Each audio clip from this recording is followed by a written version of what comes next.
ever touch a heart, let it show. Touch my art and rock with the flow. If anybody ever touch a heart, let it show.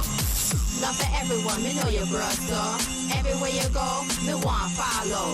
America, Jamaica, all overseas. Enough love, touch a heart for we. Touch my art and rock with the flow.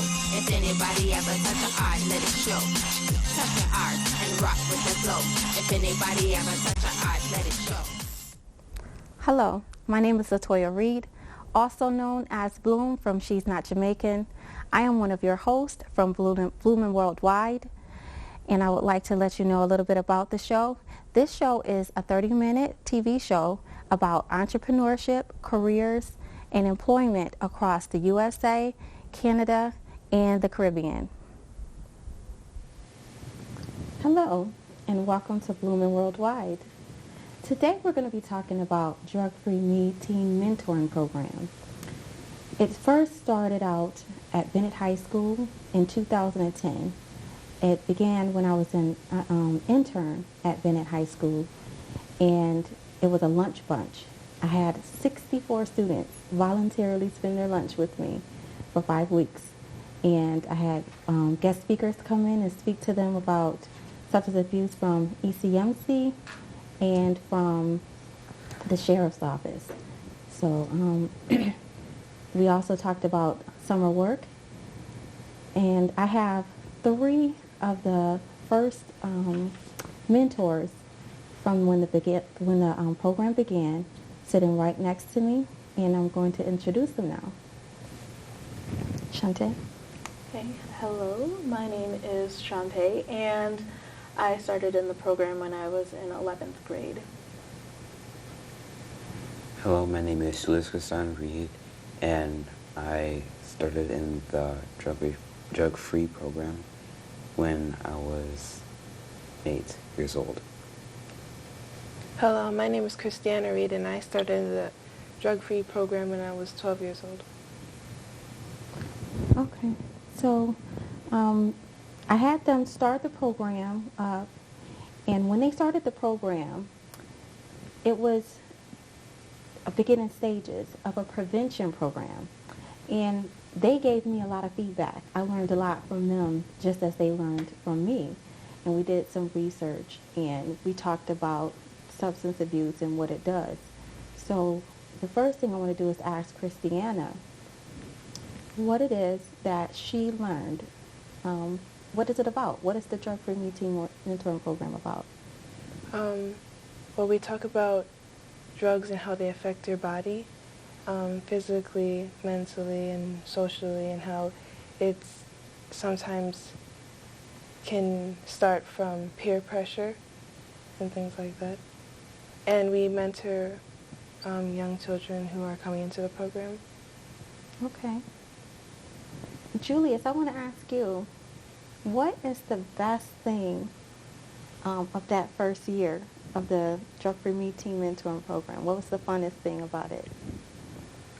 We basically talked about the substance abuse, and the mayor, and he was talking to the children about the importance of saying no to drugs. Okay. So Shontay, tell us a little bit about your experience in the Drug-Free Me program. In the program? Yes.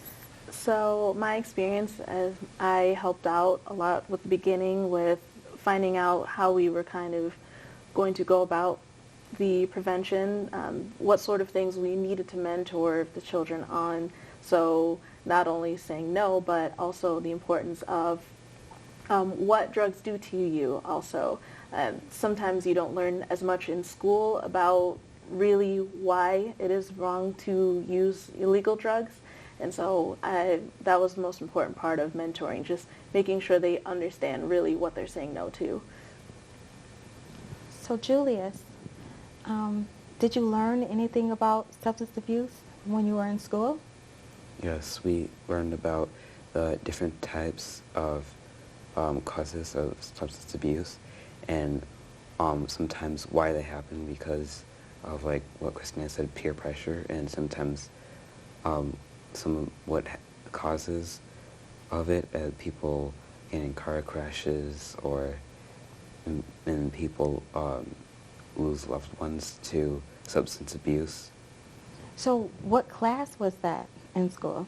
It was health class. Okay. Okay, in health class. Do you remember what grade it was? It was 6th grade. Okay.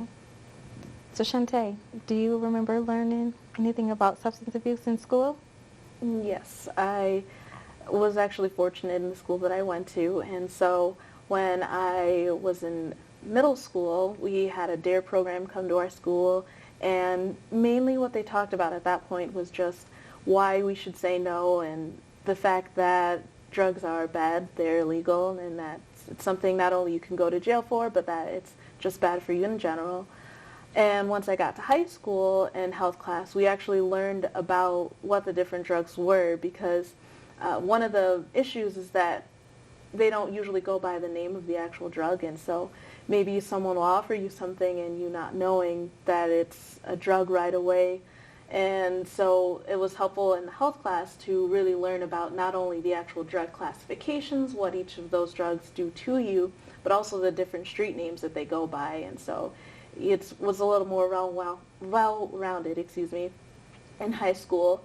And then when I got into college, it helped a lot having that background, because when I took my classes in psychopharmacology and biopsychology, I already had a little information about what those drugs do. And so I learned more about how it's pinpointed in brain areas and just the ways that drugs can affect you that you may not notice until you get into the heavy use. Okay. So we had some events. And the first events that you three were at was the ceremony. So basically, I started at Bennett, and I invited everyone that was team mentors that wanted to attend to come and to be a part of award ceremony. And you hinted on that a little bit about the event. And it was just at the end of the summer, because we had met at the downtown library, the Buffalo and Erie County Library in Buffalo. And after that, after I felt as though you guys had a good handle on what it was that I wanted you guys to learn, then I put the ceremony together, and the mayor came and he spoke as you said. And then we had Betty Jean Grant come, and she did speak to you about substance abuse as well. And then we had Goodness, the poet, come and do 2 poems for you guys. And so I'm glad that you remember that. And I just want to ask you now, is there something that, Christiana, that you would like to tell young people that are like maybe drinking underage? Yes. First, when you start out, it's probably from peer pressure, but then you start to get into the habit of it, because that's how things like that start. Underage drinking, most young teens can't handle it because they think that they're getting early freedom, but you can get into a lot of trouble. Like, it can cause you to be disrespectful to your parents, and it's not good for you because you start a bad habit and it becomes worse and worse for your health. And as you grow older, it causes liver problems and things like that. Okay. Do you want to tell somebody, Julius, about why you don't think underage drinking is wise? Well, it's because really and truly, it's not good for the body, like she just said, and we really shouldn't be influenced by our friends of anything, substance abuse or going to parties, because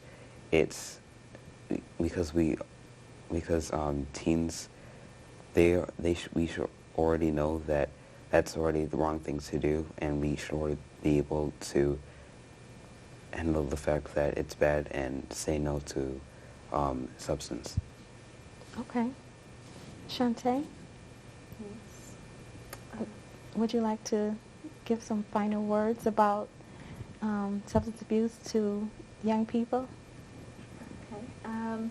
So first I'd like to say, along with them, just be your own person and think about the decisions that you want to make for your own body. So it may seem cool at first, try something new because your friends are doing it, but you have to think about what that might do to your body in the future. And not just your body, but also how that might damage some of your relationships. And essentially, just in general, substance abuse, it does a lot more harm than good. And so when you are first tempted by someone, definitely think about what that implies for the future.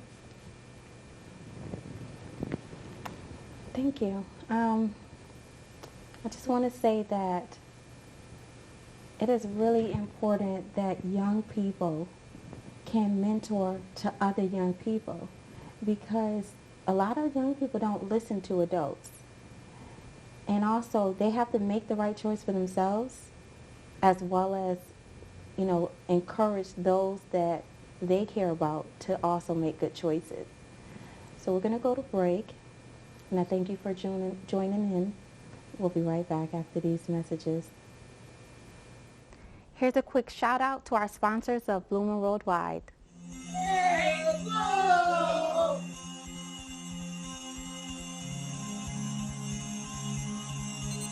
The first thing that you're going to learn today is respect. So we can put up your right arm and put up your left hand. Now bend down without putting your head down. Okay, that's respect.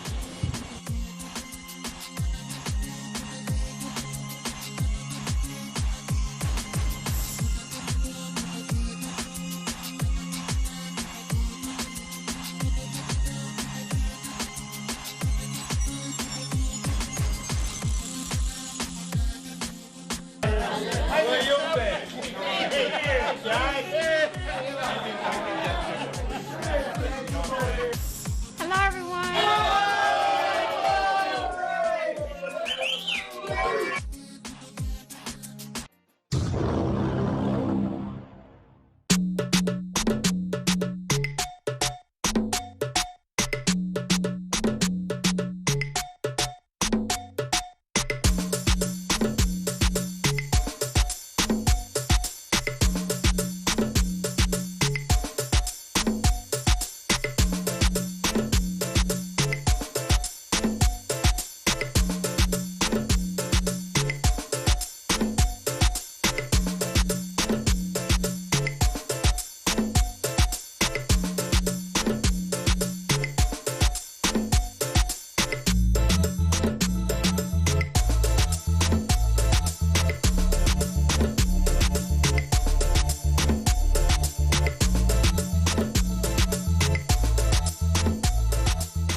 But you recognize the seed if you like to pinpoint it. Someone you love won't block the Holy Spirit. Why you're not focused on what you should be? You're 2 steps away from your true destiny. But you recognize the seed if you like to pinpoint it. Someone you love won't block the Holy Spirit. Why you're not focused on what you should be? You're 2 steps away from your true destiny. You know about long suffering. So now understand me New Testament. From 12 years old, me think me too angry, think me too hurt. Pray the Lord to choose me. Everywhere me go, people chat about me. Them no see no really hate Jah in me. Me no business with thing them I try. It now me fire so we walk on by. Everywhere me go, people chat about me. Them no see no really hate Jah in me. Me no business with thing them I try. It now me fire so we walk on by. Bye. But you recognize the seed if you like to pinpoint it. Someone you love won't block the Holy Spirit. Why you're not focused on what you should be? You're 2 steps away from your true destiny. But you recognize the seed if you like to pinpoint it. Someone you love won't block the Holy Spirit. Why you're not focused on what you should be? You're 2 steps away from your true destiny. Welcome back to Blooming Worldwide.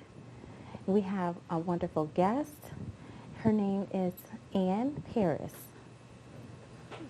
So Hi. Ann, Thank you, Latoya. thank you for coming, Ann. I'm happy to be here to tell other people about Paradise House because it's given me a lot as I've tried to help others with their drug addiction.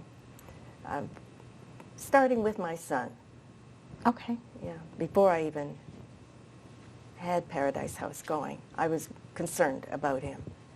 We were living on the Navajo reservation, and one of the after-school activities was testing out marijuana. At the school? No, it was at the campus surrounding Okay. the school. Okay. We were on a reservation, Mm-hmm. and it was with a lot of very wonderful Navajo people. Nice. Okay. But the children were being affected by the culture, Yes. the white culture, and that they wanted to try this drug, Okay. marijuana. And my son came home, and I could tell something was very wrong Yeah. with him because his eyes were staring, and he was looking all around like he thought there was a demon just behind him, but he wasn't sure which side. And I got him to drink some orange juice Okay. because it looked as though he was having a hypoglycemic attack. And when he stopped panicking, he was able to tell me what had happened. He'd been in this garage down the street with his friends, and one of them had introduced him to marijuana. What was your first reaction? You know? My first reaction was, well, I had done quite a bit of drug use myself earlier, and my first reaction was, well, I'm glad he's trying it out while he's still at home, Okay. and getting scared too. Right. Right. So, And then later on, he was at college, and although he'd had a scare that first time, I think there was some other drug mixed in. I think this marijuana was possibly soaked. oh, and he probably didn't even know. No. But we made sure he knew that these things happen, Right. and he better watch out because there was a drug called PCP that was getting very popular just in the world in general. Right. And we also call that drug angel dust Oh. because the number of deaths that occurred due to its abuse. Right. The next scene that I'll take you through is in college. He'd gone through high school and was now in college. And he called me one morning. By this time I had started a community residence for women who were getting out of jail or prison and needed a home because they were homeless. They needed a home to come to and learn how to live life without the use of drugs. Okay. And some of them had never been exposed to anything like that because their whole family was using drugs. Right. And so when I heard my son's voice on the phone, it was shaky, just like it had been the first time he tried marijuana. It was shaky. And what's going on, I said. He said, they're letting me make one call to you. I knew right away. He was being put in jail. And I said, what happened? And he said, I was in this bar with Casino, my friend, Casino, and we were doing shots. And I could walk all right, but when I was driving, I went up the wrong way on a one-way street, and a cop stopped me. And they tested me. And I had a very high reading. Okay. So they're putting me in jail. Will you come down and get me out? And I said, James, I don't believe that would help you. I'm not the one. You got yourself into this. You get yourself out the best way you know how. And God bless you and take care of you. Was that hard to do? Yes, I was shaking. I was shaking. I love my Of boy, course. you know. But you But wanted he's becoming a man now. Right. He felt he could make his own decisions, and I wanted to stop him from making unfortunate, ill-conceived decisions and wrecking his life. So I did not go to the court the next morning, as he wanted me to. I did not. But when the judge interviewed him, apparently he showed himself to be apologetic, Yes. and he learned his lesson. Wonderful. That doesn't mean that he stopped at that point. Right. He later on told me that there were a few more adventures with drugs while he was in college, but he survived them. Okay. Perhaps he didn't go to such extremes. Right. And I think young men go to extremes. They're testing themselves, and they're showing off, Yes. and they are scared, and they want to overcome that fear and do something really daring without succumbing to fear. And so a few more risks, he told me later. But so far, we survived them all. At the time that I got the call from him, I had already begun a program at Paradise House. It was a former rectory of Transfiguration on the east side. It was a beautiful building, a gorgeous building, with wood that was solid oak, doors and baseboards, and just gentility about the house. It was very reassuring, large, and comfortable. And so when the first women came from leaving jail, some of them had been in for several years. When they first came in, they really sighed a relief that was palpable. Okay. Yeah, here I am. There's nobody looking over me. There's no doors clanging. No overseers. And we were on the east side, and many of the women were African American, and they focused on sharing their stories and dramatizing themselves, their feelings. And one woman taught poetry class, and we developed a book of poetry. Okay. And we continued this program for 22 years. Many women, over 2,000 women, and many children, because the children would come to visit on the weekends. Okay. Although you first had to prove that you were serious about recovery. You couldn't be using drugs in front of your children. Right. And you couldn't be using drugs at all. Right. And so when the children came, the house got new life, and the mothers bonded with their babies, and that gave them an incentive not to give up. Yes, there were rules, and yes, you could get violated if you broke the rules, but nobody was harsh with you. The people that were in charge, first there was only me, but then other women from the rooms of NA, or Narcotics Anonymous, came and helped, and would take the women to meetings. They couldn't go by themselves at first. Took the women to meetings, helped me to start our own meeting. It's called I Qualify. It meets every Sunday at Paradise House at 1:30. Goes from 1:30 to 3. And you hear some stories in that meeting.